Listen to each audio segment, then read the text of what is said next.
जी नमस्कार दोस्तों। मैं आपका दोस्त एडवोकेट विजय कुमार राय आपके समक्ष एक नया विषय लेके आया हुआ हूं, जिसमें यह कहा गया कि तलाक होने के बाद यानी मैट्रिमोनियल डिस्प्यूट होने पर पति पत्नी जो है तलाक ले लेते हैं, तो उस तलाक के बाद पति पत्नी में कैसे होगा प्रॉपर्टी का बंटवारा। 100% लोग नहीं जानते हैं इस चीज को, तो मैं यही विषय आपके समक्ष लेके आया हुआ हूं। इसको बड़े ध्यान से देखिएगा और आप यदि नए हैं तो कृपया करके हमारे चैनल को लाइक सब्सक्राइब शेयर जरूर करें, ताकि जो पीड़ित हमारे भाई बंधु हैं उनको यह जानकारी प्राप्त हो सके। तो आइए दोस्तों शुरू करते हैं। तो जैसा कि हम लोग जानते हैं कि मैट्रिमोनियल डिस्प्यूट होने पर जो है पत्नियां अक्सर 3-4 मुकदमे दर्ज कराती रहती हैं। हम यहाँ वो मुकदमों की बात नहीं करेंगे, हम यहाँ सिर्फ और सिर्फ तलाक की बात करेंगे, जो तलाक के मुकदमे होने के व्यवस्था में फाइनल की व्यवस्था में हो गए, यानी फाइनल जजमेंट हो गया उन मुकदमों में। तो दोस्तों आप यह जान लीजिए कि प्रॉपर्टी से जुड़े जो नियम हमारे देश में लागू हैं और उनके व्यवस्था में कई लोगों को इसके बारे में कोई जानकारी नहीं है, तो ऐसी व्यवस्था में 100% लोग यह नहीं जानते हैं कि तलाक होने के बाद पति पत्नी कैसे करेंगे प्रॉपर्टी का बंटवारा। तो इसी पर यह वीडियो आज मेरा आपके समक्ष है। तो आइए शुरू करते हैं। अब देखिए, यहां हम बात करेंगे तलाक की। तो तलाक सिर्फ पति पत्नी का रिश्ता ही नहीं तोड़ता है, बल्कि दो परिवारों को भी प्रभावित करता है। तलाक होने के बाद दो परिवार अलग हो जाते हैं, पति पत्नी भी अलग हो जाते हैं, और इनका प्रभाव जो है, यदि पति पत्नी की व्यवस्था में बाल बच्चे हो रखे, बच्चों की व्यवस्था है, तो उनसे भी एक पक्ष जो है अलग हो जाता है। तो अब आप यह समझिए कि जो भी तलाक की बात होती है, तब महिला के सामाजिक और वित्तीय अधिकारों की चर्चा अक्सर होती है, लेकिन बहुत कम लोग जानते हैं कि तलाक के मामलों में पुरुषों से जुड़े अधिकारों के बारे में तो सबको पता है। तो तलाक के मामलों में क्या पति के पास अपनी और पुरुषों की संपत्ति सुरक्षित रखने का कोई अधिकार है? और अधिकार है तो वह अधिकार क्या है? तो आइए इसी पर चर्चा आपसे करें कि अधिकार जो है वह किस प्रकार का अधिकार आपके पास है। तो जैसा कि आप यह जानिए कि पति पत्नी तलाक लेने की व्यवस्था में जाते हैं, तो भाई तलाक आप ले लीजिए, स्वतंत्र हैं, लेकिन तलाक को लेकर कई सवाल आपके मन में भी आते होंगे कि तलाक के बाद पत्नी के साथ साथ पति के भी कुछ वित्तीय अधिकार हैं, तो उनके व्यवस्था में क्या चीजें हैं।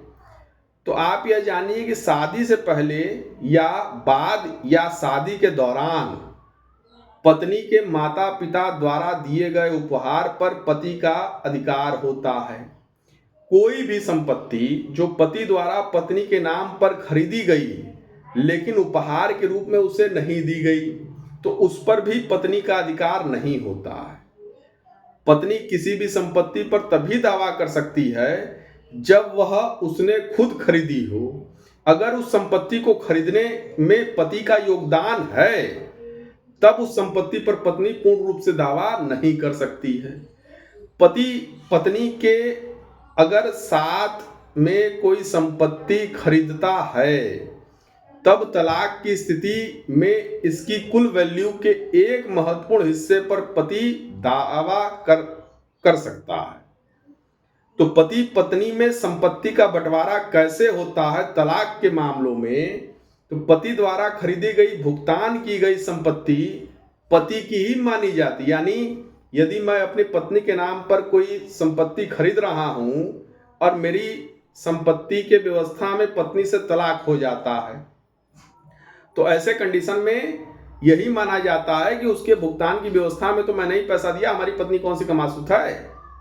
तो यदि पति ने संपत्ति पत्नी के नाम खरीदी है, तो कानूनी मालिक पत्नी होगी, जब तक पति यह साबित न कर दे कि उसने उस व्यवस्था में जो है संपत्ति को खरीदा है या उसमें जो है दिमाग लगाया है, यानी उसने सोर्स ऑफ इनकम की व्यवस्था उसको सिद्ध करनी पड़ेगी, उसी व्यवस्था में वह चीजें मान्य होंगी।